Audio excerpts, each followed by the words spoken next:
Welcome to the Energy Experience powered by Ag Valley Co-op. I'm David Dodson, Vice President of Energy at Ag Valley, bringing you expert analysis in the energy markets.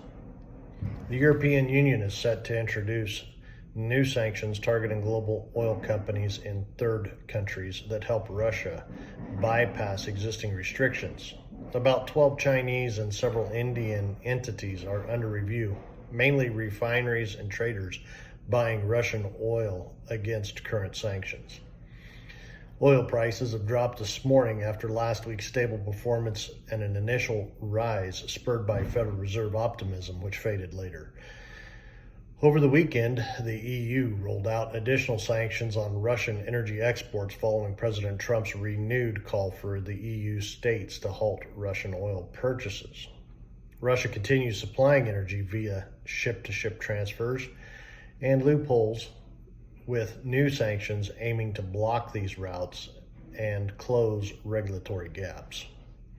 Saudi Arabia's crude exports fell to a 4-month low just over 6 million barrels per day in July, as production also decreased. Although refinery throughput rose by 10% and direct crude burning declined, OPEC Plus members, including Saudi Arabia and Russia, will raise production modestly by 137,000 barrels per day in October. Concerns persist over potential crude oversupply in 2026, according to the IEA.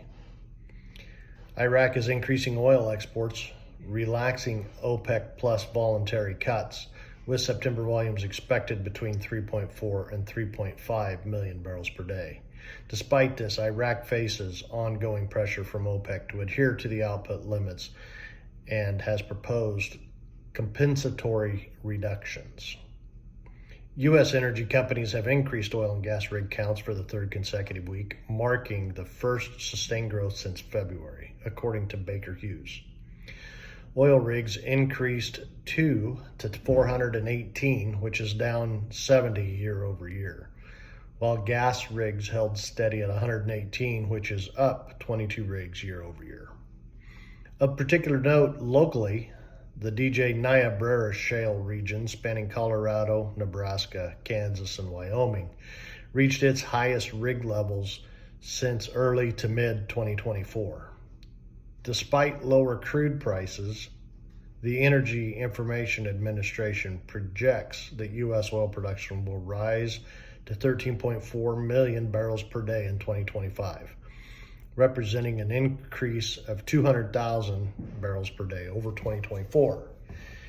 At 10 p.m., WTI October crude is trading down 25 cents at 62.43. Heating oil is down a penny, and RBOB, New York Harbor gasoline, is trading up 1/4 cent. Thank you for joining us for this week's Energy Experience powered by Ag Valley Co-op. I hope you found the information useful, and join us here again where we will continue to bring you the latest trends.